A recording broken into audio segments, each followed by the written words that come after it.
Primeiro, para poder, além de aproximar mais o nosso trabalho, nosso trabalho que já é como deputado, das ações que o município tem realizado. A gente tem muitas coisas que estão em andamento aqui, a gente tem contato permanente com o secretário de Planejamento, de projetos especiais, né, para poder saber o que a gente pode fazer para melhorar a ação das emendas que nós já colocamos aqui. E, obviamente, a perspectiva de mais coisas, né, até porque o prefeito Léo Vasconcelos tem se demonstrado também muito habilidoso. Ele já foi, nesse mesmo período, ele já foi ao Brasília pelo menos 2 vezes. E eu já estive aqui também algumas outras vezes, aqui, pelo menos 3 vezes, tentando alinhar o máximo possível aquilo que, como você falou, o que você já vem de recursos, né? Recursos anteriores, recursos de emendas que já estavam colocadas e outras que advirão agora no ano de 2025. Bom, sobre essas emendas anteriores, 2 foram bem faladas, porque são questões que se debate bastante. A questão do centro de triagem animal, veio recurso, acabou não sendo utilizado da maneira que se esperava. E a questão da reforma do Pedrão, que acabou não ocorrendo. Você, logicamente, acompanha o que você destina. Como é que fica agora nessa nova gestão? Primeiro, né, parabenizar a equipe, né, da prefeitura, inclusive o próprio prefeito, porque eles conseguiram resgatar a emenda do Pedrão. Esse convênio estava praticamente suspenso pela Caixa Econômica, esse recurso ia ser devolvido e conseguiu resgatar, estão fazendo as adequações necessárias, então nós vamos ter uma verba que já ficou um pouco defasada, inicialmente 2 milhões era uma verba que dava para fazer muitas outras obras, mas de qualquer forma, se a gente iniciar, a gente pode complementar, né, o ano que vem com mais recursos também, mas esse recurso foi retomado, né, ele foi recuperado e agora volta à sua atividade. Com relação ao centro de triagem de animais, isso foi um acordo, né, com a administração anterior, de colocar 2 milhões de reais para a saúde, que pudesse desonerar o custeio da saúde aqui no município e pudesse fazer o investimento no centro de triagem. Acontece que o recurso veio, mas o compromisso acabou não se complementando, não completando.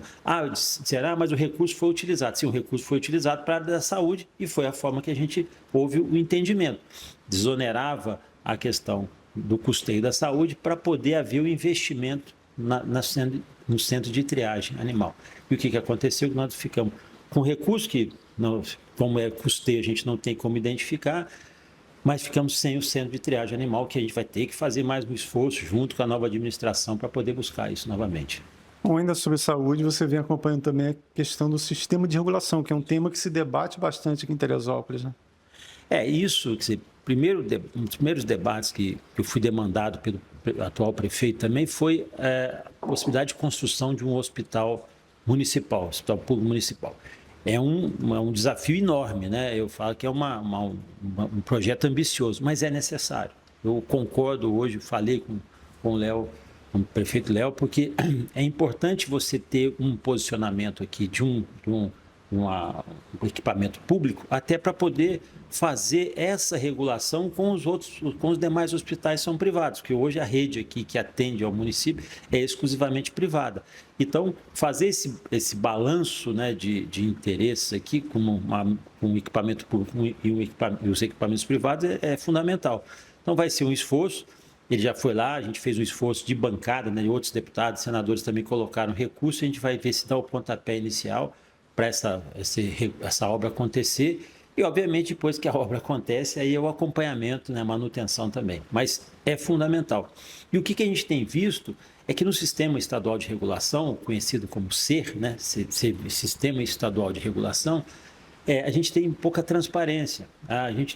Nós temos acompanhado, e todo mundo coloca as suas vagas lá, os hospitais públicos deveriam ocupar todas as vagas, mas o critério de definição, de priorização, nem sempre tem sido acompanhado. Pode ser que esteja lá na Secretaria de Saúde Municipal, esteja uma interação, mas eu acho que isso, respeitado a identidade, obviamente, preservado a individualidade de cada paciente, a gente precisava saber como é que essas regras estão se dando. Eu não quero interferir no ponto médico, no ato médico, na definição, mas eu quero saber quais são os critérios que estão sendo estabelecidos para a priorização dessas vagas de regulação. Isso é importante, inclusive, para a questão dos municípios, a questão das secretarias municipais, que tem o papel de fazer a atenção básica, mas a gente sabe que o gargalo principal da saúde hoje no sistema é a regulação, são as cirurgias de alta complexidade. Ali que, infelizmente, encontra as maiores dificuldades e é onde a população mais pena também, mais sofre, por causa exatamente dessa definição. As vagas são todas do Estado como um todo e, às vezes, a gente não consegue entender esses critérios, que deveriam priorizar os municípios, alguns municípios, até vagas que estão sendo disponíveis, e acaba não acontecendo isso. Isso é um motivo de grande preocupação e eu estive falando também com os vereadores aqui na Câmara de Teresópolis. Bom, olhando um pouquinho para fora, mas é um tema que interessa ao teresopolitano, você tem acompanhado a concessão da BR-040, que contempla a 495, que é a nossa Teresópolis-Itaipava, né? Agora, em abril, teremos mais uma etapa, né? Então, pelo que a gente discutiu, a 495 fará parte da licitação da nova BR-040, que hoje é administrada pela Concer. No dia 30 de abril, já tem previsão, tanto do ponto de vista da Agência Nacional, da NTT, do Ministério e também do TCU, né, um consenso de realizar um novo leilão da BR-040 no dia 30 de abril. Teremos provavelmente uma nova concessionária. E ali tem previsão da assunção da 495. Há uma discussão, sim, sobre alguns trechos da 495, onde eles entrariam, onde seriam partilhados com os municípios. Mas a informação oficial nossa aqui, a discussão é que a 495, em princípio, toda ela estaria dentro da programação e analisada na programação da nova concessão da BR-040. Bom, para a gente encerrar, não tem como não perguntar para você sobre uma lei de sua autoria que efetivamente que realmente funciona e vem sendo, digamos, modernizada, que é a Lei Seca. Fala para a gente sobre essa lei funcionar e ser modernizada, agora, por exemplo, a utilização de drones.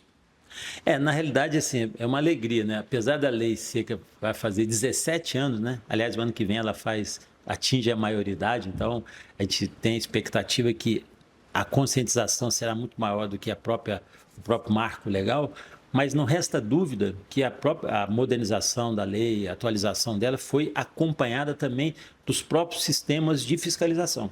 Porque não adianta você ter uma boa lei se você não tem uma boa fiscalização. E aqui no Rio, talvez seja um dos lugares mais importantes, que mais avançou nesse sistema de fiscalização. Também os resultados são muito práticos. E o resultado sentido, normalmente, é sempre na área da saúde, porque menos acidentes, né, são menos pessoas envolvidas, menos mistura de álcool e direção.